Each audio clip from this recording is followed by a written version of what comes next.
یه آقایی همراه با دوستاش داشتن روی یک پلی قدم می زدن. این آقا در حال سیگار کشیدن بود. وقتی که سیگارش تموم میشه میره لبه پل تا آشغال سیگارش رو پرت کنه پایین. این پل خیلی مرتفع نبود. چشمشو میندازه پایین، میبینه پایین پل یه چیزیه، یک شیئیه که یه حالت سوختگی داره و بوی خیلی بدی هم میده.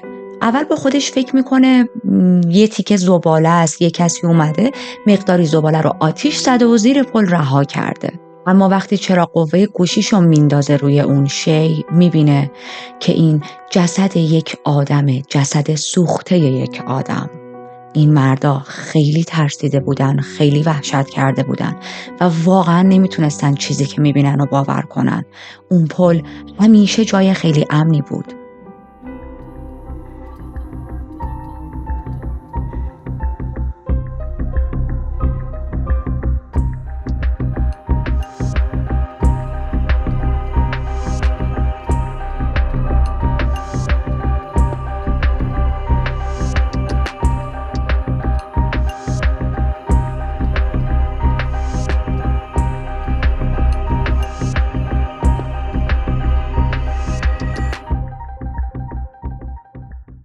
من ریتا هستم و توی این چنل پرونده های جنایی واقعی رو با هم بررسی میکنیم.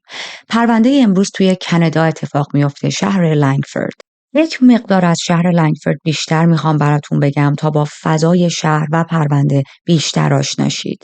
لنگفورد شهر کوچیکیه، فقط 40,000 نفر داخلش زندگی میکنن، اما توی چند سال اخیر شهرتش بیشتر شده، دولت تبلیغات بیشتری برای این شهر انجام داده، مهاجر گرفتن، توریست ها و افراد بیشتری میان تا حالا یا اونجا زندگی کنن یا برای سفر مدتی رو وقت بگذرونن. ما میخوایم بریم به سال 2010 و با یک شخصیت آشنا شیم، یک دختر 18 ساله به نام کیمبرلی پاتریشیا پراکتر که همه کیم هم صداش میکردن. کیم با مادر و پدرش زندگی میکرد، لوچینا و فرد. یه برادر هم داشت به نام راب. کیم دختر بسیار آروم و مهربونی بود. از فعالیت‌های داخل خونه بیشتر از فعالیت‌های خارج خونه لذت می‌برد. برعکس خیلی از نوجوان‌های همسن و سال خودش، کم دردسر بود برای خانواده‌اش.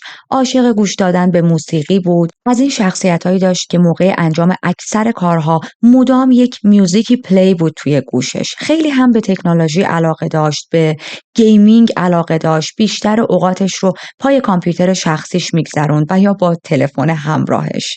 گیمر خوبی هم بود. فکر می‌کنم این خصوصیت اخلاقی که از کیم داریم تعریف می‌کنیم یک خصوصیت اخلاقیه که شامل حال خیلی از نوجوان‌ها هست. کیم ارتباط صمیمی و خوبی هم با خانواده‌اش داشت. از این نوجوان‌هایی نبودش که فرار کنه از اوقاتی که داره با خانواده‌اش می‌گذرونه. اگر برای یک مراسمی باید دور هم جمع می‌شدن، اگر موقع شام و نهار بود دور یک میز باید می‌شستن، عمیقاً از این لحظه‌ها لذت می‌برد و با اعضای خانواده‌اش میگفت و میخندید و خوش میگذروند. از این دخترایی هم نبود که توی مدرسه درد سر درست کنه، بقیه رو بولی کنه یا دیگران رو کتک بزنه توی مدرسه، خانواده‌اش رو بخوان به خاطر اینکه کیم به طور مثال درد سری درست کرده. هیچ وقت، هرگز. خیلی هم انیمال لاور بود. خودش سرپرست چند تا حیوان بود و از این شخصیت‌هایی داشت که هر جا توی خیابون، باغ، کوچه، جایی، حیاط یک پرنده یا یک حیوانی رو میدید که به هر دلیلی آسیب دیده، بدنش کم آبی داره، گشنشه، کثیفه، بلا استثنا اون حیوان رو می آورد توی خونه، بهش میرسید و معمولا این حیوان‌ها همونجا میموندن دیگه، رهاشون نمیکرد توی طبیعت. الان هم که توی این بازه زمانی ما داریم ازش صحبت میکنیم و گفتیم 18 سالشه، سرپرست یک سگ و یک خرگوشه. سرپرستی چند تا گربه رو هم به عهده گرفته بود، اما به خاطر اینکه پدرش آلرژی داشت این گربه ها رو گذاشته بود خونه مادر بزرگش و هر از گاهی میرفت اونجا بهشون سر میزد. خب راجع به کیم و ارتباطش با اعضای خانواده‌اش تعریف کردیم، اما ارتباط کیم با دوستاش چطوری بود؟ برای دوستاش هم کیم یک رفیق کامل بود. همیشه گوش شنوا داشت تا بشینه مشکلات دوستاشو بشنوه و بهشون راه حل بده. دوستاش عمیقاً از دوستی با کیم لذت می بردن. یه دوست صمیمی داشت به نام ملیسا. از این رابطه هایی داشتن که هر وقت به هم میرسیدن کلی حرف داشتن برای زدن. میتونستن تا ساعتها به بیمزه ترین چیزها هم بخندن، چون کیم خیلی هم شوخ طبع بود. از فعالیت‌های مورد علاقه‌شون با هم دیدن فیلم‌های ترسناک بود و یا تایم پس کردن، گشت و گذار توی پاساژهای مختلف. کیم به معنای واقعی قلب بزرگی داشت و عشقش رو با تمام انسان‌ها، حیوانات و محیط اطرافش تقسیم می‌کرد. اما خب اینا چیزهاییه که خانواده و اطرافیان و دوستان کیم راجبش تعریف کردن.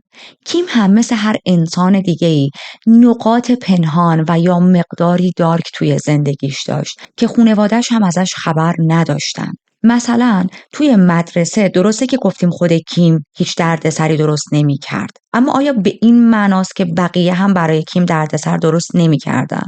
خیر، هم کلاسی‌ها و هم مدرسه‌یاش کیم رو خیلی مسخره می کردن. بهش می گفتن تو انقدر گربه نگه داشتی، خودت هم شکل گربه ها شدی، گوشات مثل گربه ها دراز شده و هر وقت می اومد سر کلاس صدای میو میوی گربه در می آوردن. با اینکه الان سالها بود کیم توی اون مدرسه داشت درس میخوند، اما این مسخره کردن ها تموم نمیشد. این بچه ها دست نمیکشیدن از بولی کردن. مسخره کردن ها اینقدر زیاد میشه که بالاخره پدر و مادرش متوجه میشن، میفهمن که کیم مثل قبلا از محیط مدرسه لذت نمیبره، کیم دوست نداره، شوق و ذوق نداره بره مدرسه و خب یک دلیلی داره دیگه. وقتی که جویای این موضوع میشن و چندین و چند بار هم مدیریت مدرسه با خانواده‌اش صحبت میکنه، میفهمن که اوکی، دلیل علاقه نداشتن کیم به مدرسه همین مسخره کردن هاست. مادرش میگه کیم توی دوران تحصیلش خیلی مورد آزار و اذیت همکلاسیاش قرار میگرفت. جوری بودش که مثلا یه وقتی از راهروی مدرسه داشت رد میشد، واقعا وحشت داشت، استرس داشت که الان چی کار میخوان باش بکنن، الان دیگه با چه جوری، با چه بهانه‌ای میخوان مسخرش بکنن. این اذیت کردن ها انقدر زیاد میشه که کیم یه سری مشکلات روانی پیدا میکنه. نه مشکلات روانی خیلی حاد، اما افسردگی شدیدی میاد سراغش. حالا الان خانواده‌اش مجبور بودن ببرنش پیش روانپزشک. این کارو هم میکنن به امید اینکه شاید اعتماد به نفس از دست رفته کیم دوباره بهش برگرده. اما روانشناس براش قرص تجویز میکنه، یه سری قرص‌های آرام بخش. خانواده کیم اصلا دوست نداشتن این قرص ها رو بهش بدن. باور مادر کیم این بود که اگر کیم این قرص ها رو بخوره به معنای واقعی ویرون میشه و میگفت کیم انقدر مشکلش حاد نیست که بخواد مشت قرص آرام بخش بخوره. پس یه کار دیگه میکنن، به جای اینکه این قرص ها رو بدن به کیم، میگن بیا مدرسه کیم رو عوض کنیم، شاید اگر محیط مدرسهش عوض شه وضعیت کیم بهتر شه. خب وسط سال بود، ما میدونیم مدرسه های خیلی خوب وسط سال دانش آموز جدید رو قبول نمی کنن و این شامل حال کیم هم بود. به علاوه اینکه کیم از نظر درسی یک دختر نخبه و بی‌نظیر نبود که حالا بعضی از مدارس رو هوا بخوان این دانش آموز رو بزنن، یک دانش آموز معمولی بود. برای همین مجبور میشن کیم رو ببرن به یک مدرسه متوسط رو به پایین. توی این مدرسه درسته یه سری از مشکلات کیم مثل مسخره کردنش حل میشه، اما مشکلات جدیدتر و بیشتری بهش اضافه میشه که حالا جلوتر در طول کیس بهشون اشاره میکنیم. اما میخوام یه ذره محیط اون مدرسه رو بهتون بگم. این مدرسه تشکیل شده بود بیشتر از دانش آموزهایی که هر کدومشون یک مشکلی داشتن، یا توی خانواده خیلی مشکل داشتن. از این خانواده هایی داشتن که پدر و مادرشون جدا شده بودن و این بچه ها خیلی درگیر جدایی و طلاق بودن، یا دانش آموزهایی بودن که درگیر یک سری از اختلالات روانی بودن، یا مدرسه‌ای بود که دانش آموزای داخلش مواد مخدر خرید و فروش میکردن. یعنی شما به اکثر دانش آموزایی که نگاه میکردین درگیر یک مشکل یا یک خلاف ریز و درشتی بودن. خب طبیعتاً کیم توی چنین محیطی نمیتونه وضعیت بهتری داشته باشه. اما حالا چرا بقیه کیم رو توی مدرسه قبلی خیلی مسخره میکردن؟ کیم یک مقدار از نظر ظاهری متفاوت بود. علایق و سلیقه‌های متفاوتی داشت. مثلا مدتی بود که توی یک وبسایتی عضو یک گروه شده بود به اسم گات کالچر. خیلی دوست داشت تیپ‌های سیاه بزنه، تیپ‌های گاتیک که فکر می‌کنم حالا خیلیاتون می‌دونین، من نمونه عکس‌هاشو براتون میذارم و این برای بقیه عجیب بود. اون رو فریک صدا می‌کردن، اون رو عجیب غریب صدا می‌کردن. کیم همینطور توی یک وبسایتی به نام Vampire Freaks پروفایل درست کرده بود و توی این وبسایت متن‌هایی می‌نوشت. خیلی هم زیاد فعال بود. متن‌هایی می‌نوشت راجع به اینکه تمام مدت توی زندگیش دیگران بهش زور میگن، اطرافیان، منظورش از اطرافیان همون همکلاسی‌هاشن دیگه، چون تو محیط خونه این مشکلات رو نداشت. اطرافیان مسخرش میکنن فقط و فقط به خاطر اینکه کیم دوست داشته متفاوت باشه، دوست داشته با ظاهری متفاوت بگرده، اون چیزی که توی جامعه عرف تعریف میشده نبوده. و همینطور توی این وبسایت خیلی مینویسه راجع به اینکه از دخترهای همسن و سال خودش میترسه توی یک کلاس باهاشون قرار بگیره، میترسه توی دستشویی بره و اونها هم باشن، میترسه توی راهرو در حالی که یک گروه از دخترها هستن راه بره. نوشته بود که رفتار دخترها و پسرها اصلاً باهاش خوب نیست و همه اطرافیانش به معنای واقعی غیر قابل تحمل هستن.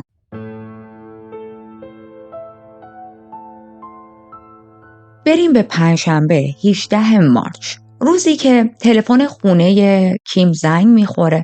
مادرش تلفن رو جواب میده و اون کسی که پشت خط بود صاحب کار کیم بود. کیم به تازگی به عنوان بیبی سیتر یه جا مشغول به کار شده بود، به صورت پاره وقت داشت کار میکرد و شغلش رو هم خیلی دوست داشت. یک خانومی زنگ میزنه به مادر کیم، میگه که کیم امروز قرار بود بیاد بیبی سیتینگ کنه اما نیومده، چند ساعت گذشته نیومده و دلیلی داره که نیومده. آیا فراموش کرده یا اینکه مریض شده؟ خب این حرف خیلی برای مادر کیم عجیب بود، به خاطر اینکه کیم خونه نبود. کیم از صبح اون روز زده بود از خونه بیرون و مادر کیم فکر میکرد که از خونه زده بیرون تا بیاد سراغ شغلش برای بیبی سیتینگ. پشت تلفن با اون خانم میگه من فکر میکردم کیم اومده اونجا، عجیبه، اجازه بدید من باش تماس بگیرم و ببینم که کجاست و خبرش رو بهتون میدم. تلفن رو قطع میکنه، به موبایل کیم زنگ میزنه، کیم جواب نمیده. چندین بار دیگه زنگ میزنه، باز هم کیم جواب نمیده. خب این جواب ندادن خیلی عجیب و نگران کننده بود برای مادر کیم به چند دلیل. یک این که گفتیم کیم شغلش رو خیلی دوست داشت و توی این چند ماه اخیر که به عنوان بیبی سیتر مشغول به کار شده بود هرگز پیش نیامده بود که حتی یک بار دیر کنه سر کار، چه برسه به این که اصلا کلا نره. و خب الان صاحب کارش زنگ زده میگه کیم نیومده، بدون اینکه حتی بخواد به خانواده‌اش خبر بده. دلیل دوم این که کیم از این اخلاق‌هایی نداشت که برای خودش از در خونه بزنه بیرون بره و به خانواده‌اش نگه. اگر قرار بود دوستی رو ببینه بلا استثنا میگفت، اگر قرار بود دیرتر بیاد خونه بلا استثنا به خانواده‌اش خبر میداد. خیلی راحت بود توی این مسائل، از این شخصیت‌هایی نداشت که بخواد خانواده رو بپیچونه. مورد سوم این که وقتی باش تماس میگرفت مادرش بعد جوابی دریافت نمیکرد، این چیز نرمالی نبود. کیم از این دخترایی بود که تلفن همراهش همه جا همراهشه. توی اتاق این گوشی همیشه کنارش بود. حتی وقتی داشت میرفت دستشویی یا حموم کنه تلفن همراهش باز پیشش بود. یعنی انقدر وابسته بود به گوشیش. و تو بدترین شرایط هم اگر با خانواده‌اش بحثش میشدن باز تلفنشون رو پاسخ میداد. این قانون توی اون خونه بود که تو میتونی هر زمان دلت میخواد از تلفن همراهت استفاده کنی به عنوان یک دختری که حالا 18 سالش هم شده، اما تحت هیچ شرایطی حق نداری تلفن رو پاسخ ندی. حتی اگر ما با هم توی خونه بحثمون شد، با من که مادرتم، با من که پدرتم درگیر شدی، باید تلفن رو برداری بگی من حالم خوبه اما عصبانی ام و الان دلم نمیخواد باهاتون صحبت کنم و بعد گوشی رو قطع کنی. و الان کیم بعد از 10 بار 15 بار تماس مادرش پاسخی نمیداد تلفنشو. مادرش خیلی نگران میشه. سعی میکنه به اعصاب خودش مسلط باشه، خیلی به قول خودمون بد به دلش راه نده و چندین بار دیگه توی چند دقیقه آینده با گوشی کیم تماس میگیره، اما هر بار تماسش وصل میشد به صندوق صوتی. الان دیگه نگرانی مادرش تبدیل شده به وحشت و نمیتونه بیشتر از این منتظر بمونه. مستقیم با پلیس تماس میگیره و گزارش مفقودی کیم رو میده. پلیس میاد با خانواده کیم صحبت میکنه، یه سری اطلاعات اولیه میگیره. خب اول از همه میفهمه که کیم خیلی با خانواده‌اش ارتباط صمیمی و دوستانه‌ای داره. بعدش میبینه که کیم از نظر مالی یک وابستگی شغلی داره که معمولا وقتی کسی داره جایی کار میکنه و درآمدش هم خوبه نسبت به اون سنش، نسبت به اون شغلش، یهو خونه و کار و زندگیش رو رها نمیکنه بره. مورد بعدی این که کیم مثلا تا به حال یک بار هم سابقه فرار از خونه رو نداشت، یک بار هم پیش نیامده بود خبر نده به خانواده‌اش، همونطوری که گفتیم. خب تمام اینها یک دلیل میشه که پلیس اینجوری کیس رو جلو نبره که خب حالا شما دیگه کیم یک ادالت، اجازه بدید که مثلا 24 ساعت بگذره، 48 ساعت بگذره، بعد اگر دوباره نیامد خونه گزارش مفقودی بدید. تمام الگوهایی که پلیس داشت از کیم میدید یک دختر نرمال بود با یک زندگی خیلی خوب و نرمال و گم شدنش، بیخبریش واقعا عجیبه. پس پرونده کیم رو خیلی جدی میگیرن. اون روز به شب میرسه، شب جمعه میشه، روز میشه و هنوز هیچ خبری از کیم نبود. خانواده و دوستاش واقعا نگران بودن. به سرعت کلی پوستر با عکس‌های کیم چاپ میکنن که روش نوشته شده بود کیم، این مشخصاتش، عکسش گذاشته شده و مفقودی ویژگی‌هاش رو نوشته بودن. یه سری شماره تماس هم گذاشته بودن که اگر کسی اطلاعاتی در رابطه با این دختر داره، اگر کسی این دختر رو جایی دیده، بیاد باهاشون تماس بگیره. این پوسترها رو دوستاش گروه گروه میشن سراسر شهر پخش میکنن. همه امید داشتن که کیم زنده است، دزدیده شده و یه جایی گیر افتاده و به زودی خبری ازش به دستشون میرسه. دوستای کیم یه کار دیگه هم میکنن. توی فیسبوک یک گروهی درست کردن که این گروه فقط و فقط مرتبط با گم شدن کیم بود. اونجا هر کسی هر اطلاعاتی در رابطه با کیم داشت، در رابطه با اینکه اگر دیدتش توی چند روز اخیر، میومد اونجا شیر میکرد. این گروه تقریباً 4500 نفر عضو داشت. اما کمتر از 36 ساعت بعد از خبر مفقودی کیم، نیروی پلیس گزارش وحشتناکی میشنوه. میرسیم ما به اول کیس که گفتیم یک رهگذری همراه با دوستاش از روی یک پل کوچیکی داشتن رد میشدن که میبینن یه جسد سوخته زیر پل افتاده و به سرعت پلیس رو خبر میکنن. خانواده کیم خیلی این خبر رو بد میشنون. از ترس اینکه نکنه یه خبری راجع به کیم پخش شده باشه و پلیس حالا نیاد به ما بگه و اون استرس و نگرانی که همه ما توی شرایط بد درگیرش میشیم، تمام مدت تلویزیون رو روی کانال خبر روشن گذاشته بودن به امید اینکه شاید ما یه چیزی توی تلویزیون زودتر از نیروی پلیس ببینیم و زودتر متوجه شیم. همینجوری که تلویزیون داشت اخبار پخش میکرد، یهو توی اخبار میگه که پلیس نزدیک فلان پل یک جسد سوخته پیدا کرده که گفتن این جسد جنسیت یک زن رو داره. خب به نظر من این یکی از بدترین حالتهای دیدن چنین خبریه. اما نکته امیدوار کننده این بود که هنوز پلیس نتونسته بود هویت این جسد رو شناسایی کنه و خب یک مقدار خانواده کیم امیدوار بودن که این جسد متعلق به دختر خودشون نیست، متعلق به یک زن دیگه ایه. جسد به شدت سوخته بود، مخصوصا صورتش، و از طریق صورت اصلا نمیشد شناساییش کرد. گفتیم پایین اون پل افتاده بود. پس تمام اون منطقه و اون پل بسته میشه چون شده بود صحنه جرم. اون منطقه کوچیکی هم نبود، منطقه بزرگی بود و مناطق بزرگ وقتی تبدیل میشن به کرایم سین، به صحنه جرم، کار پلیس رو خیلی سخت میکنن.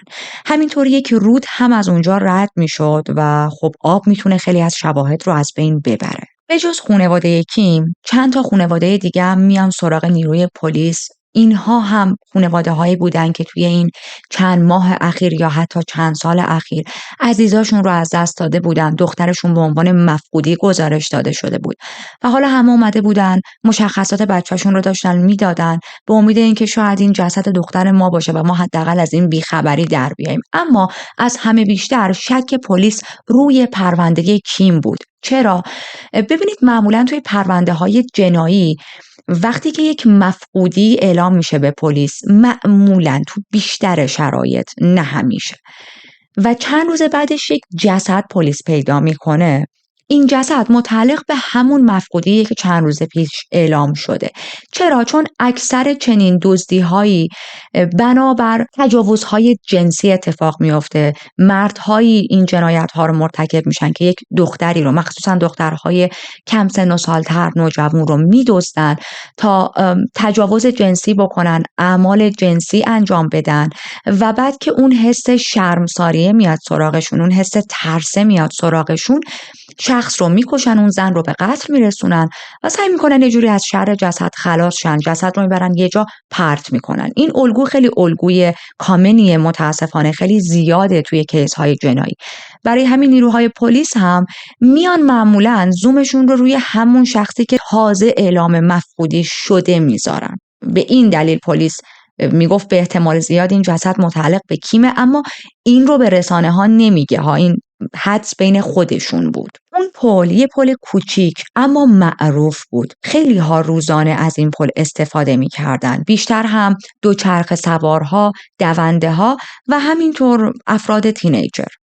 گفتیم که جسد سوخته بود دیگه، یعنی اصلا نمیشد از طریق صورت تشخیص داد که جسد متعلق به کیه. اما پلیس لباس هایی که به تن این جسد دیده بود و تیکه هایی که از این لباس مونده بود و همینطور اندامی که هنوز باقی مونده بود، میتونستن بفهمن که جسد با اینکه هویتش مشخص نیست اما معلومه که جنسیتش مال یک زنه. روی سر جسد انگار پلاستیک کشیده شده بود اما در اثر آتش سوخته بود و اینو بعدها توی بررسی‌های پزشکی قانونی میفهمن.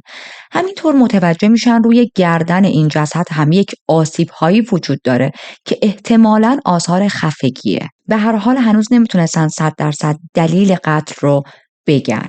پلیس هنوز به هیچ مدرکی نرسیده بود که ذره‌ای به قاتل یا قاتلین در این پرونده نزدیکشون کنه، اما مشخص بود به خاطر اون سوختگی که روی بدن اتفاق افتاده، قاتل هر کسی بوده تلاش داشته با سوختن جسد طبیعتاً آثار جرم رو از بین ببره و هیچ رد و نشونی از خودش باقی نذاره. حتی پلیس قواس‌های مخصوص میفرسته تا توی اون رود رو بررسی کنن به امید اینکه حالا شاید مدرکی چیزی به جا مونده باشه و پیدا کنن. یه ترسی بین همه افتاده بود و پلیس هم توی رسانه ها به زنا میگه که بهتره فعلا به اون منطقه نرن، حتی برای ورزش از اونجا عبور نکنن، اگر هم میرن تنها نباشن تا زمانی که ما قاتل یا قاتلین رو دستگیر کنیم. پلیس توی قدم بعدی میره و با همسایه های اون اطراف صحبت میکنه، اما اطلاعات خیلی زیادی دستگیرشون نمیشه. ببینید اون پل یه حالت پاتوق هم بود، گفتیم افراد نوجوان هم اونجا زیاد میرفتن دیگه، حالت پاتوق بود، میرفتن مشروب میخوردن، آهنگ میذاشتن، میرقصیدن، یک ویدی میکشیدن و جوری بود که همسایه ها عادت داشتن به سر و صدا. یکی از همسایه ها میگه من اون روز، همون روزی که جسد رو پیدا کردین، صدای جیغ شنیدم و بعدش یه بوی عجیب و بدی اومد، ولی خب من پیش خودم فکر کردم چند تا از این نوجوانان دارن با هم شوخی میکنن روی پل، مثل همیشه دارن تفریح میکنن و چون خیلی هم زیاد پیش میومد از سر شادی و هیجان جیغ بزنن، به نظرم مثلا مورد عجیبی نیومد و نرفتم بررسی کنم و نه به نیروی پلیس خبر دادم. متاسفانه توی این کیس پخش شدن شایعه و آپ اند داون شدن احساسات خانواده کیم خیلی زیاده. یه سری شایعه پخش میشه که هویت جسد رو پلیس پیدا کرده و این جسد متعلق به یک زن 29 ساله است که چند ماه پیش اعلام مفقودی کردن براش، حالا الان این جسد اونه. خب این حرف خیلی خوشحال کننده بود برای خانواده کیم. درسته که هنوز دخترشون پیدا نشده بود اما میگفتن آخرش حداقل این جسد کیم نیست، امید به اینه که کیم زنده باشه. اما درست چند روز بعد از پخش این شایعه ها توسط رسانه های زرد، پلیس از طریق DNA بالاخره میتونه هویت جسد رو کشف کنه. جسد متاسفانه متعلق به کیم 18 ساله بود. چند روز پیش از خانواده کیم برسش رو گرفته بودن تا بتونن که ببینن آیا DNA کیم با DNA این جسد مچ هست یا نه و حالا دقیقاً بعد از این نمونه برداری ها DNA ها با هم مچ شده بود. خب الان هویت جسد مشخص شده، اما یک عالمه سوال وجود داره که هم برای شما پیش اومده، هم برای نیروی پلیس. پلیس الان نمیدونه که آیا این یک قتل از قبل برنامه‌ریزی شده بوده. اگر که قتل از قبل برنامه‌ریزی شده باشه یعنی اینکه کیم توسط یکی از آشناهاش به قتل رسیده، کسی که کیم رو میشناخته، مخصوصاً کیم رو به قتل رسونده، براش برنامه ریخته. یا اینکه نه، یک قتل کاملا رندوم بوده، یک رهگذری، حالا یک قاتل زنجیره‌ای یا یک رهگذری که فقط قصد تجاوز جنسی داشته، این کیم رو دزدیده، بهش تجاوز کرده و بعد به قتل رسونده. آیا کیم قاتلش رو میشناخته یا کاملا رندوم انتخاب شده؟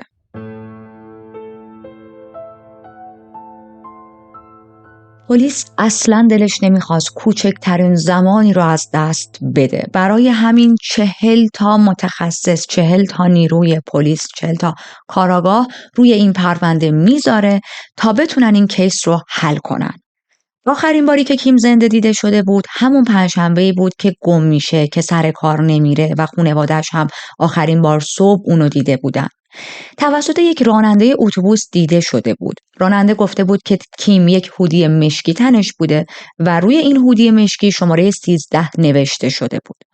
36 ساعت بعد جسد سوختش پیدا میشه و توی این خط زمانی پلیس هیچ ایده‌ای نداشت که چه اتفاقی برای این دختر افتاده.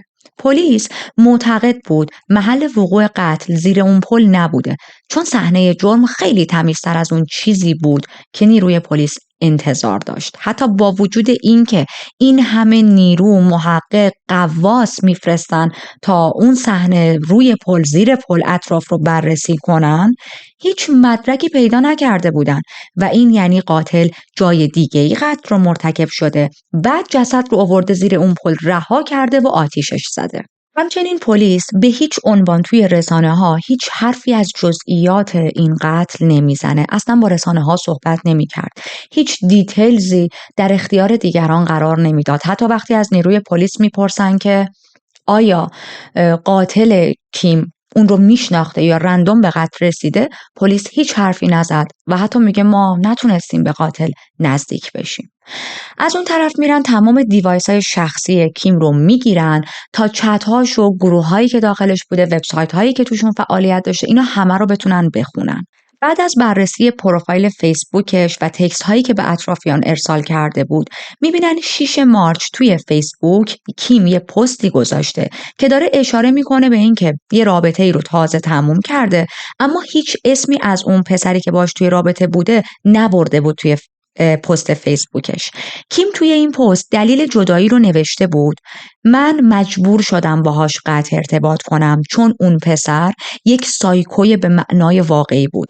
خیلی جاها خشم‌های کنترل نشده از خودش نشون میداد. و خب این جمله هایی که کیم نوشته خیلی نشونه عجیب و البته خوبیه. میتونه همون قاتل ما باشه. اما این پسر کیه؟ میرن تا با همکلاسی ها و دوستای کیم صحبت کنن به امید اینکه کیم چیز یا چیزهایی برای دوستاش تعریف کرده باشه. یکی از دوستاش به نیروی پلیس میگه کیم مدتی بود از یه پسری خوشش میومد، اما با هم وارد رابطه جدی نشده بودن. کیم پیش ماها از اون پسر تعریف میکرد، اما هیچ کس نه اسم اون پسر رو میدونست و نه سنش رو و نه هیچ مشخصات دیگه ای. حتی ما نمیدونستیم که آیا واقعا این دو نفر هم از نزدیک ملاقات کردن یا ارتباطشون در حد ویرچوال بوده، در حد مجازی بوده. یکی دیگه از دوستاش به نیروی پلیس میگه من میدونستم که جدیداً کیم با یک پسری آشنا شده، اما کیم خیلی از بدیهای این رابطه به من میگفت من با یکی جدیداً آشنا شدم اما مایل نیستم این رابطه رو خیلی ادامه بدم، چون این پسر خیلی کنترلگره، هیچ فضای شخصی به من نمیده، اجازه نمیده من هیچ کاری انجام بدم. به محض اینکه من 5 دقیقه چند دقیقه پیام‌هاشو دیر جواب بدم، سری میخواد به من تهمت بزنه، برچسب بزنه، بگه که ببین تو جواب منو ندادی چون با یکی دیگه داشتی چت میکردی. هر جا میرم از من میپرسه کجایی، الان با کی داری میری، چه ساعتی میری، چه ساعتی میای.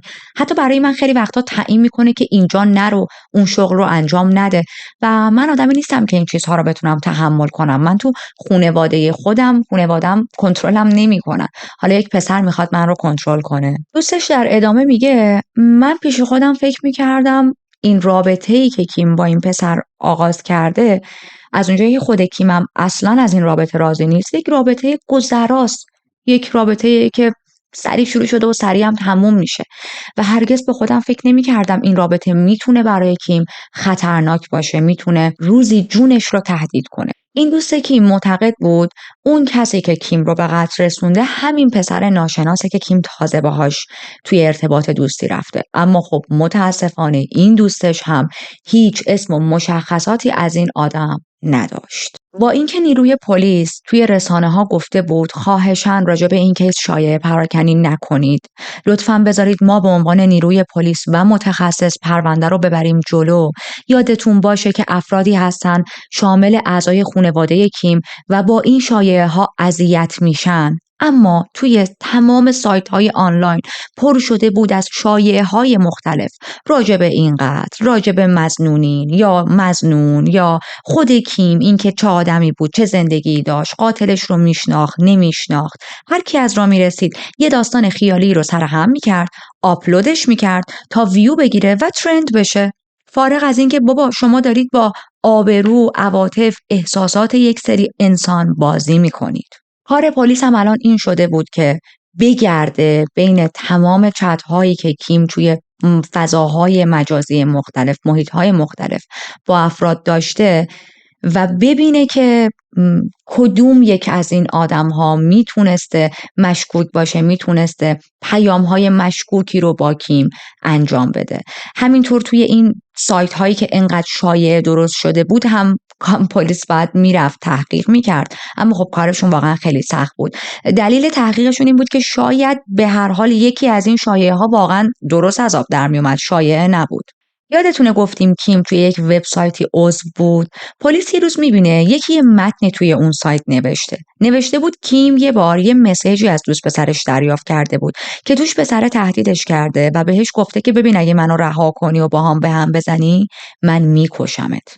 یکی دیگه توی اون سایت نوشته بود آخرین بار من کیمو پنجشنبه ساعت 1 بعد از ظهر دیدم. ولی ببینید واقعا بررسی راست و دروغ این حرفها برای پلیس خیلی سخته. درسته که تکنولوژی و فضای مجازی خیلی وقتها به نیروی پلیس برای حل پرونده ها کمک میکنه، اما توی این کیس فقط و فقط داشت سرعت پلیس رو میگرفت. پلیس هیچ مظنونی نداشت، اما یک چیز رو 100% قطعی میدونست که کیم توسط هر کسی به قتل رسیده قاتلش رندوم انتخابش نکرده. قاتل کیم اون رو میشناخته.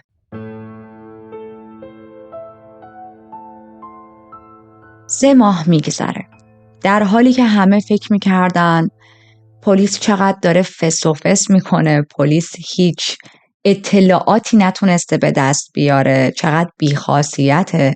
پرونده کیم هم مثل هزاران پرونده دیگه تبدیل شده به کولد کیس. نیروی پلیس 2 آدم رو دستگیر میکنه. الان 2 مظنون اصلی داشته به جرم قتل درجه 1، تجاوز جنسی، آدمربایی و توهین به جسد به خاطر آتیشی که زده بودن. 2 پسر نوجوانه 16 ساله و 18 ساله به نام کروز ویلوود و کامرون موفت. این رو در نظر بگیرید که چیا توی این چند ماه به خانواده کیم گذشته و احتمالاً قاتلین هم با خیال راحت داشتن برای خودشون زندگی می‌کردن، با فکر اینکه ببین ما چقدر زرنگیم، پلیس نتونسته حتی ذره‌ای به ما نزدیک شه. رئیس پلیس که روی این پرونده کار میکرد میگه این قتل بدترین قتلی بود که من توی 10 سال اخیر کاریم باهاش روبرو شدم. یادتونه عقب‌تر گفتیم پلیس توی رسانه‌ها هیچ حرفی از جزئیات قتل نمیگه، اینکه کیم قاتلش رو میشناخته یا نه. دقیقاً برای همین بود، برای اینکه قاتلین فکر کنن خیلی زرنگتر از نیروی پلیس و تونستن قصر در برن، در حالی که تمام این مدت پلیس این 2 نفر رو به عنوان مظنون مد نظر داشته تمام پیام‌هاشون رو چک می‌کرده، تمام رفتارشون رو می‌دیده. اما حالا چجوری نیروی پلیس به این 2 پسر نوجوان رسیده؟ چجوری شده که این 2 پسر شدن مظنون اصلی این پرونده؟ گفتیم نیروی پلیس باور داشت که کیم قاتلش رو میشناخته دیگه. خب پس یعنی یک احتمال زیادی وجود داره کیمی که توی یک خانواده خوب زندگی میکرده و بیشتر مشکلاتش توی محیط مدرسه بوده هر کسی که هست این قاتل باید توی دایره دوستا و همکلاسیاش باشه. همینطور این که گفتیم توی اون مدرسه دانش آموزای خیلی خوبی نمیرفتن، معمولا همشون یک مشکلی یا مشکلاتی داشتن که مدارس دیگه قبولشون نمیکردن برای ثبت نام و همه در آخر میومدن توی این مدرسه. پلیس میاد و با کمک مدیریت اون مدرسه دانش آموزها رو مد نظر قرار میده. پلیس معتقد بود هر کسی که قتل رو انجام داده قطعاً بعد از قتل رفتارش تغییر میکنه. حالا یا افسرده تر میشه یا ممکنه چند روز نیاد مدرسه، 1-2 روز در میون بیاد مدرسه، غیبت داشته باشه، یا ممکنه حالش بد باشه، یا برعکس ممکنه خیلی خشمگین باشه. شخصی که قتل انجام داده نمیتونه بعد از قتل نرمال رفتار کنه. پس کار نیروی پلیس و مدیریت اون مدرسه این شده بود که دانش آموزها رو روزانه بررسی کنن. معلم‌ها گزارش بدن، بگن چه کسی رفتار عجیب داشت، چه کسی مثل همیشه نبود، چه کسی نیومد مدرسه. همین هم میشه. کروز به طور پراکنده توی مدرسه ظاهر میشد. کروزی که قبلا غیبت نداشت و همینطور این که خیلی خشمگین بود، خشمی که نمیتونست مهارش کنه. یه روز کروز میره پیش بقیه همکلاسی‌ها و شروع میکنه جوک ساختن و مسخره کردن مرگ کیم جلوی بقیه بچه‌ها. و زمانی که سامانتا، یکی از دوستای صمیمی کیم، صحبت‌های کروز رو در مورد کیم میشنوه، خیلی ناراحت میشه. بهش میگه بس کن، اینجوری حرف نزن، خیلی حرفات دردناکه و توهین به کیمه. اما کروز دست نمیکشه، همچنان داشت چرت و پرت میگفت و میخندید، کیم رو مسخره میکرد. سامانتا بهش میگه بس کن، کیم بهترین دوست من بود، تو چجوری رود میشه جلوی من راجع به بهترین دوستم که الان مرده اینطوری حرف بزنی؟ و کروز وقتی این حرف رو میشنوه شروع میکنه به جیغ زدن، فریاد زدن و بعد میگه ببین هیچ کس به اون هرزه لعنتی اهمیت نمیده، اون هرزه الان مرده. یکی دیگه از دانش آموزا برخورد مشابهی که سامانتا باش داشت و با کروز انجام میده، میگه که خیلی حرفات توهین آمیزه، مواظب باش چی داری میگی. و کروز در حالی که انگار داشت از خشم میترکید، صورتش قرمز شده بود، با عصبانیت میگه خیلی خوشحالم که کیم مرده، من همیشه حالم از کیم به هم میخورد. خب این رفتار خیلی عجیبه. این میزان خشم، این میزان نفرت به یک دختری که جونش رو از دست داده، خیلی هم بد از دست داده، خیلی فجیعی به قتل رسیده، تو داری جلو این همه دانش آموز اینطوری حرف میزنی؟ سامانتا این رفتار عجیب کروز رو به نیروی پلیس گزارش میده و همین میشه که پلیس کروز رو میذاره مظنون اصلی. اما به زودی میفهمه کروز تنها نیست. کروز با یک پسر دیگه هم مدام در ارتباط، خیلی با هم صمیمیان و همدست داشته. قبل از اینکه ادامه دستگیری این 2 پسر و داستان رو تعریف کنم براتون، بریم تا یک مقداری با این 2 نفر بیشتر آشنا شیم. بریم سراغ قاتلین. کروز ویلوود پسری 16 ساله بود که تک فرزند بود. وقتی 18 ماه بود مادر و پدرش از هم طلاق گرفته بودن. کروز کودکی معمولی داشت، اما وقتی به سن نوجوانی میرسه تبدیل میشه به اون نوجوانهای درد سرساز. از این نوجوانهایی که تمام مدت خشمگین بود، جواب اطرافیانش رو با عصبانیت میداد. خیلی وقتا اصلا نمیتونست خشمش رو کنترل کنه و اشیا رو میشکند، ظرف‌ها رو میشکند، خراب میکرد. خیلی بددهن بود، فریاد میزد. شما 4 کلمه با جمله‌های خوب و مؤدبانه از دهن این آدم نمیشنیدید. روز با مادرش هم زندگی میکرد.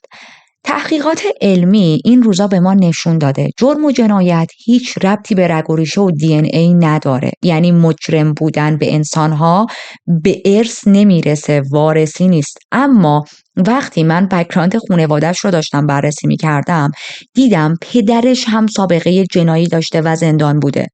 حبس ابد گرفته به خاطر یک قتلی که انجام داده. درسته جرم ارثی نیست، اما فرزندا خیلی بیشتر از اون چیزی که ما فکرشو بکنیم از والدین الگو برداری میکنن، حتی خیلی اوقات بدون اینکه خودشون متوجه شن. سال 2001 پدرش به یک دختر 16 ساله به نام چریش تجاوز میکنه، خفش میکنه و جونش رو میگیره. بعدم میبره بدن چریش رو لای علفها و سنگ و گلولای توی خیابون پنهان میکنه. خب این صحنه برای شما آشنا نیست؟ خفگی، پنهان کردن جسد، بله درست مثل قتل کیم. با اینکه کروز هیچ ارتباطی با پدرش نداشت، اما دقیقاً داشت همون مسیر رو میرفت. ناگفته هم نماند پدرش یک بار توی سنین نوجوانیش به خاطر تجاوز به یک دختر دادگاهی میشه، اما در نهایت نمیتونن ثابت کنن. در واقع خیلی این کیس رو جدی نمیگیرن. ما میدونیم توی پرونده های قدیمی تجاوز رو خیلی سخت میشد ثابت کرد و خیلی از متجاوزین و قاتل ها قصر از زیر این موضوع در میرفتن. پدرش رو نمیندازن زندان تا اینکه برای خودش آزادانه میگرده، ازدواج میکنه، در نهایت به یک دختری تجاوز میکنه، میکشتش و حالا اون موقع میندازنش زندان. کروز توی پروفایل فیسبوکش زده بود که ایتیست خدا ناباوره و پسر بسیار باهوشی بود. نسبت به بقیه همسن و سالهای خودش هوش و ذکاوت بالاتری داشت، اما برخلاف این هوش بالاش از مدرسه رفتن متنفر بود. واقعا هیچ علاقه‌ای به تحصیل نداشت و از هر فرصتی دلش میخواست استفاده کنه تا مدرسه رو بپیچونه. بریم سراغ مجرم بعدی، کامرون 2 برادر ناتنی و یک خواهر داشت. کامرون هم وقتی 9 سالش بود مادر و پدرش طلاق میگیرن. کامرون با مادرش بزرگ میشه و همیشه از حضور نداشتن پدرش توی زندگیش اذیت میشد. یک خلایی احساس میکرد این وسط. کامرون از همون دوران کودکیش مشکل کنترل خشم نشون میداد و به معنای واقعی از این بچه‌هایی بود که زندگی باهاش خیلی سخته. این انگر ایشو رو تا دوران نوجوانیش هم داشت.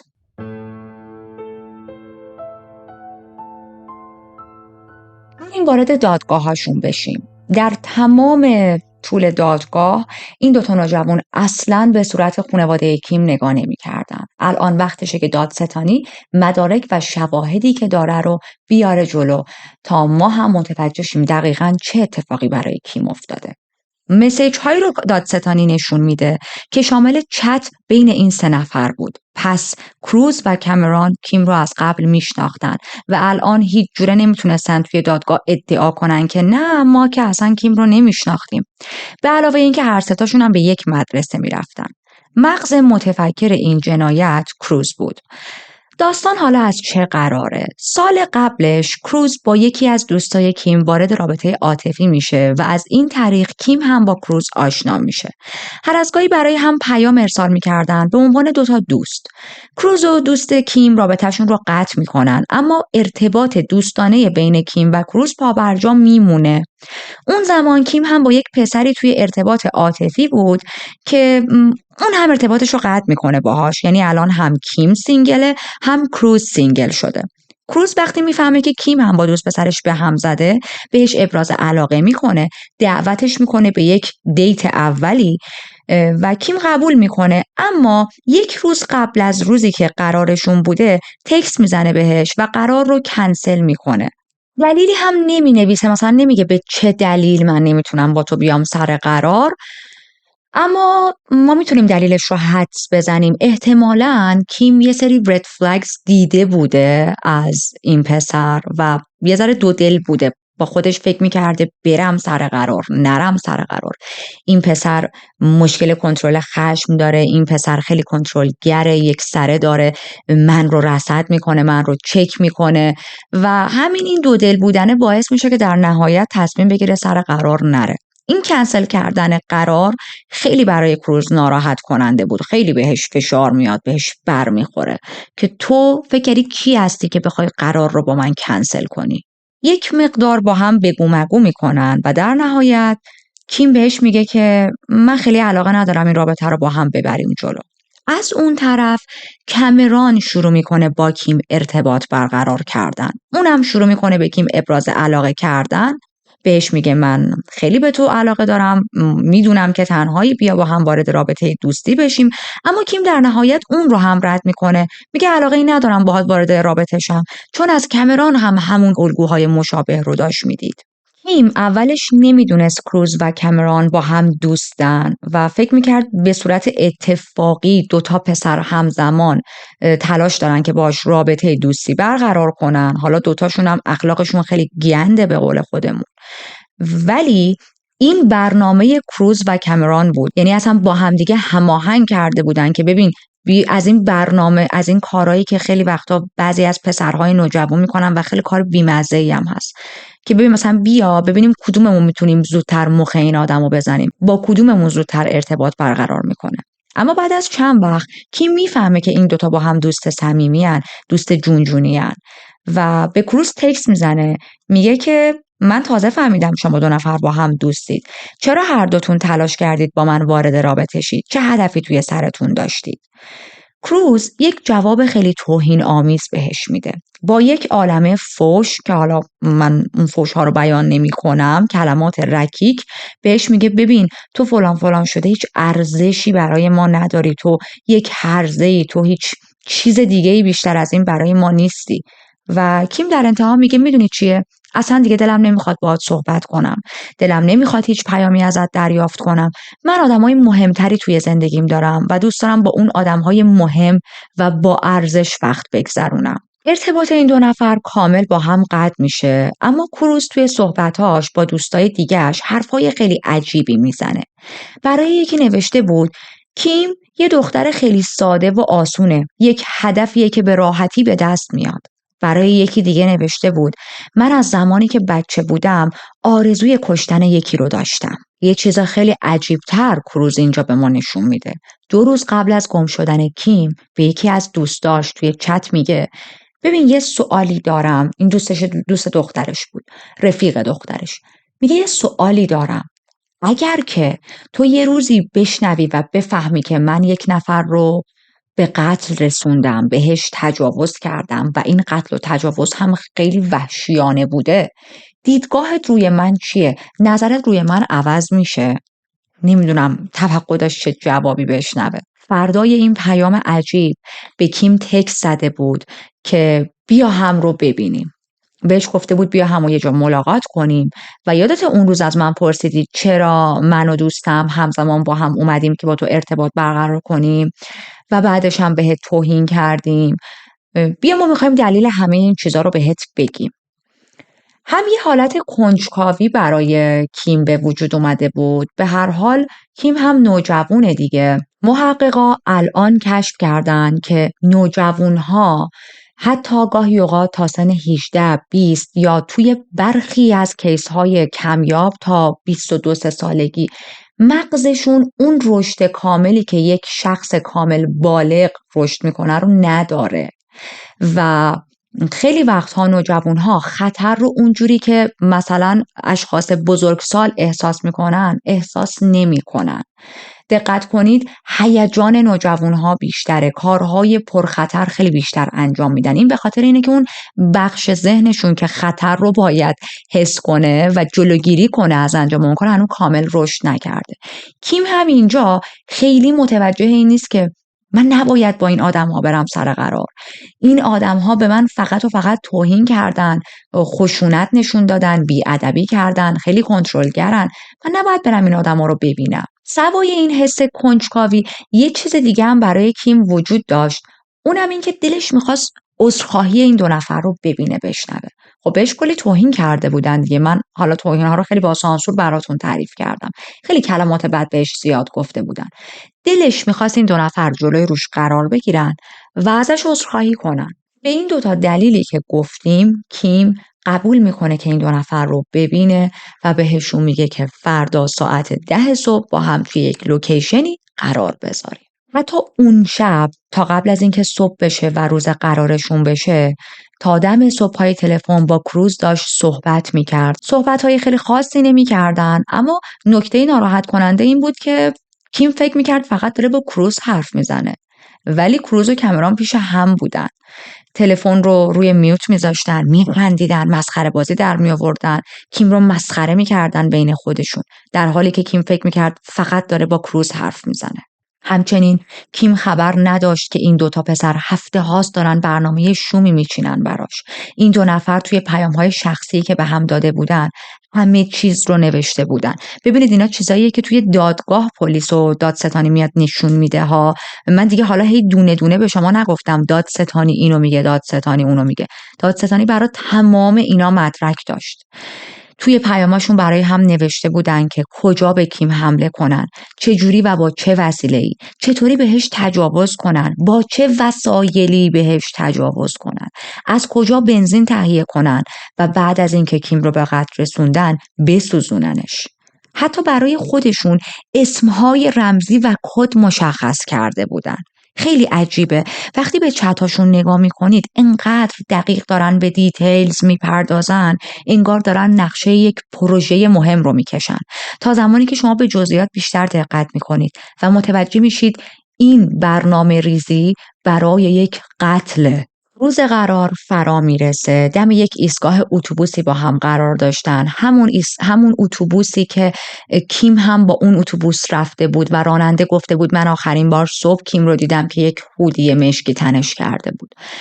از اتوبوس پیاده میشه، کامرون و کروز رو میبینه و میگن که بریم پمپ بنزین، ما میخوایم بنزین بگیریم برای ماشین خانوادمون و بعد بریم خونه ما. قرار بود برن خونه کروز. خانواده کروز اون روز خونه نبودن و قرار بود دیر وقت بیان. میرن داخل گاراژ میشن و به محض اینکه میرسن توی گاراژ 2 نفری به کیم حمله میکنن. میپرن روش، گردن کیم رو میگیرن، شروع میکنن به فشار دادن. یکیشون تلاش میکنه با داکت تیپ دستهای کیم رو از پشت ببنده، یکی دیگهشون یه جوراب بزرگ توی دهن کیم فرو میکنه و آزار و اذیت‌های جنسی و تجاوز به کیم چند ساعت ادامه پیدا میکنه. بعد از این آزار و اذیت‌های جنسی و تجاوز شروع میکنن کیم رو کتک زدن. انقدر کیم رو کتک میزنن شما ببینید میزان خشم این آدم‌ها چقدر زیاده. این 2 پسر انقدر کیم رو کتک میزنن که در نهایت بر اثر کتک از حال میره. اون جورابی هم که توی دهنش بود نمیتونست خیلی خوب نفس بکشه. گردنش رو انقدر فشار میدن تا بالاخره خفه میشه. جزئیات آزار و اذیت جنسی کیم واقعا برای من توی این پرونده ناراحت کننده بود. یه دختر نوجوانی که دست و پا و دهنش رو بستن و این 2 پسر پشت سر هم دارن بهش لگد میزنن، با اشیای مختلف بهش ضربه میزنن. هر شیئی که دستشون میاد دارن تست میکنن ببینن با هر شی وقتی به یکی ضربه بزنن چه اتفاقی براش میفته. حتی یه چوب آب نبات چوبی به طول 4 اینچ رو توی واژن و مقعد کیم فرو کرده بودن. شما ببینید شدت وحشیگری توی این پرونده چقدر بالاست. اما بعد از اینکه کیم به کامل به قتل میرسه، جنایت این 2 نفر قرار نبود تموم شه. میگن که خب بیا بدن رو تیکه تیکه کنیم. میرن چاقو میارن، شروع میکنن بریدن بدن کیم، اما میبینن خیلی سخته. تیکه تیکه کردن بدن سخت‌تر از اون چیزی که توی فیلم ها دیدن. وسط رو میذارن توی یک فریزری که توی همون گاراژ بوده و در کمال تعجب به یک دختر دیگه پیام میزنن. بهش میگن که بیا خونمون، ما یه مهمونی کوچیک گرفتیم، بیا دور هم باشیم. اونا در واقع دنبال قربانی بعدی بودن. این کار بهشون مزه داده بود. واقعا عجیبه، در حالی که هنوز بدن کیم توی فریزر، بدنش هنوز داغه، دارن یه قربانی دیگر رو میکشونن توی صحنه. اما خوشبختانه این دختر قبول نمیکنه، نمیاد اونجا و چه شانسی هم میاره. فردای قتل کامرون داشت خیلی ریلکس با مادرش صبحونه میخورد. کروز هم با دوست دخترش وقت میگذروند. انگار نه انگار که این 2 نفر چنین جنایت فجیعی انجام دادن.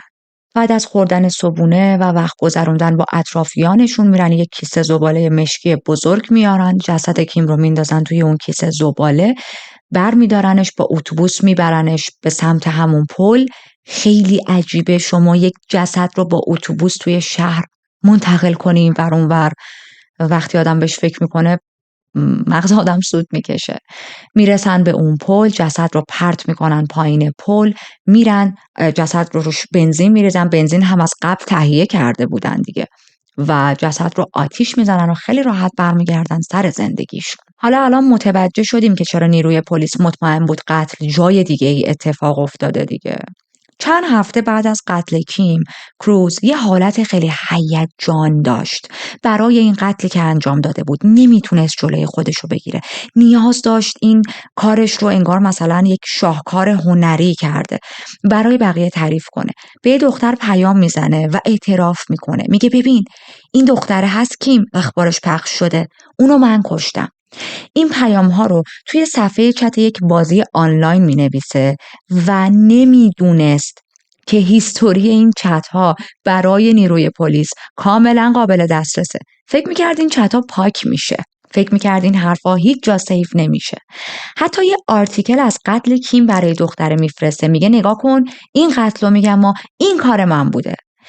یه چیز ناراحت کننده دیگه که توی دادگاه ارائه میکنن این بود که این 2 نفر عکس گرفته بودن از صحنه‌های قتل، از جسد کیم، از تمام کارهایی که با کیم کرده بودن، از اون چوب آب نباتی که توی واژن و مقعد کیم فرو کرده بودن و تمام این عکس ها رو برای دوستاشون ارسال میکردن.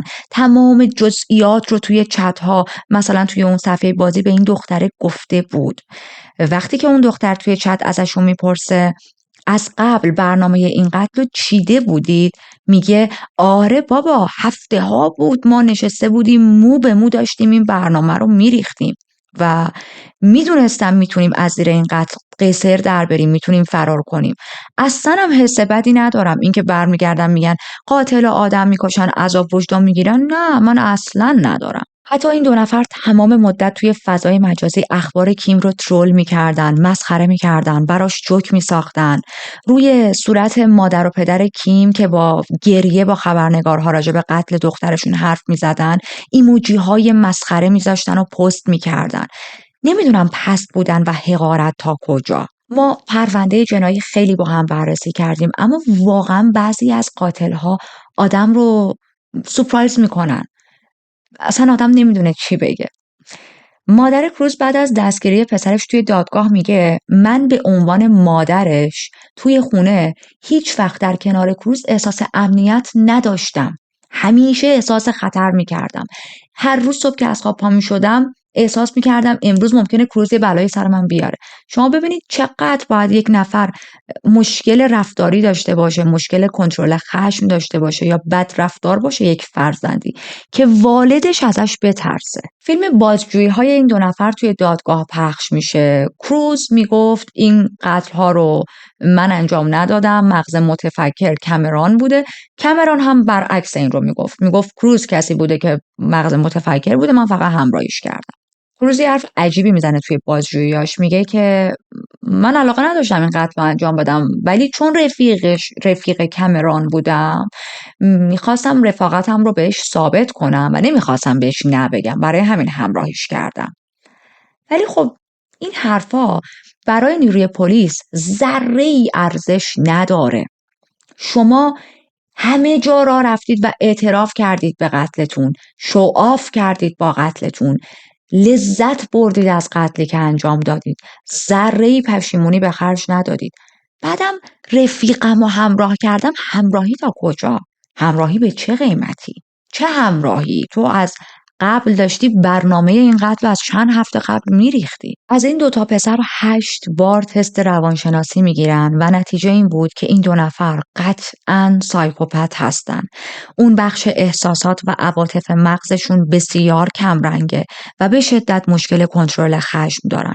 توی برخی از تست ها حتی جواب این در اومده بود که تمایل شدید به نکروفیلیا دارن و در آخر قطعاً این 2 نفر برای جامعه خطرناکن. همینطور توی دادگاه مشخص میشه که کامرون یه بار توی سن 13 سالگی به خاطر یک آتش سوزی عمدی که درست کرده بود دستگیر میشه. یه بار دیگه هم دستگیر شده بود به خاطر اینکه با مادرش دعواش میشه و توی این دعوا برای مادرش چاقو میکشه، اما خوشبختانه با این چاقو آسیبی به مادرش نمیرسونه. خب تمام مدارک الان توی دادگاه کامل بود، سوای پیدا کردن دی ان ای کیم توی اون فریزری که توی گاراژ بود توی خونه کروز. پلیس یک عالمه هزاران هزار پیپر داشت که پرینت چت‌های این آدم‌ها با افراد دیگه بود و داشتن خیلی راحت به قتل‌هاشون اعتراف می‌کردن. یعنی اصلا توی این پرونده نیازی نداشتن که این 2 پسر بیان بگن که آره ما قتل انجام دادیم یا ندادیم. اصلا نیازی نبود. اعتراف این 2 نفر زمانی وجود داشت که هنوز پلیس نتونسته بود حتی هویت جسد رو پیدا کنه. اما خب یک مشکلی وجود داشت. اگر بر اساس اینکه سنشون کمه میخواستن بهشون حکم بدن، مکسیمم حکمشون تا 10 سال حبس بود. قانون کانادا اینجوریه. اما اگر بر اساس شخص بزرگسال محاکمه براشون انجام میشد، میتونستن حبس ابد بگیرن بدون آزادی مشروط. قبل از اینکه فاینال حکم رو بهتون بگم، نظر شما چیه؟ حدس شما چیه؟ دوست دارم، جالبه برام نظرتون رو بخونم. برای من کامنت بذارید که فکر میکنید چه حکمی میگیرن. قاضی به هر دو حبس ابد میده با حداقل گذروندن 10 سال و بعد از 10 سال تازه میتونن درخواست آزادی مشروط کنن. این قتل برای جامعه خیلی دردناک بود. از طرفی 2 نوجوان که میتونستن آینده‌ای واقعا متفاوت داشته باشن مرتکب چنین جنایتی شده بودن. از طرف دیگه هم انقدر این قتلشون خشن و بیرحم بود که اصلا کسی نمیتونست دلش برای این 2 بسوزه. اونا نهایت خشونتی که میتونستن روی یک انسان، روی یک زن انجام بدن و مرتکب شده بودن. خانواده کروز و کامرون وقتی با رسانه‌ها صحبت می‌کردن و من داشتم مصاحبه هاشون رو می‌دیدم، خیلی شرمنده بودن. گفتن وقتی خودمون رو جای خانواده کیم میذاریم واقعا نمیتونیم تصور کنیم چه جوری با این غم و خشم کنار میان. پسرای ما کاری کردن که نشون دادن ما به عنوان والدینشون توی بزرگ کردنشون شکست خوردیم. خیلی هم شرمندگی بدیه دیگه. ببینید من داشتم کیس این 2 رو بررسی می‌کردم، والدین خیلی بدی نداشتن. ما خیلی کیس ها رو دیدیم، مثلا حالا به جز یکیشون که پدرش زندان بود ولی مادرش مادر خوبی بود، یا اون یکی همینطور پدر و مادرش سعی می‌کردن بستشون رو بذارن برای بچه‌ها. ما کیس های زیادی رو دیدیم که طرف مادرش میزنتش، پدرش میزنتش، بهش تجاوز کرده، فلان فلان فلان. اما توی کیس این 2 اینطوری نبود. این 2 خودشون خیلی مشکل داشتن و حالا الان خانوادهشون هم باید تا آخر عمر شرمنده باشن. قطعا خانواده کیم از حکمی که این 2 پسر گرفته بودن اصلا خوشحال نبودن. میگفتن چرا باید این 2 بتونن بعد از 10 سال تجدید نظر بزنن؟ بعضی قوانین نیاز دارن توی این کشور عوض بشن. مشخصه که قانونگذارا توی کشور کانادا کارشون رو کامل انجام نمیدن. 10 سال اول سپری میشه. هر دو اولین تجدید نظرشون رو توی سال 2019 میزنن، توی سال 2020 رد میشه. دوباره سال 2022 تجدید نظر رو میزنن و مجدد رد میشه. و فکر نمی کنم حالاها بتونن از زندان با این جنایتی که انجام دادن آزاد شن و بیان بیرون. این بود پرونده کامل کیمبرلی پاتریشیا یا کیم. من سعی کردم تمام جزئیات رو پیدا کنم. هر آنچه موجود بود در تمام وبسایت ها، در تمام مستندها جمع آوری کردم، تماشا کردم، مطالعه کردم و به زبان فارسی برای شما ارائه دادم. امیدوارم که از اجرای من لذت برده باشید. اگر پرونده رو دوست داشتید و فراموش کردید لایک کنید، همین الان از زیر ویدیو لایک باتن رو بزنید و یادتون باشه که اگر اطرافیانتون به ترو کرایم علاقه دارن حتما این چنل رو بهشون معرفی کنید. اگر هم هنوز سابسکرایب نکردید و محتوای جنایی دوست دارید، بسیار خوش اومدید به چنل. همین الان سابسکرایب کنید چون هیچ وقت دیر نیست و ما هر چقدر جمعمون بزرگتر شه بیشتر لذت میبریم. مراقب خودتون باشید تا پرونده های بعدی.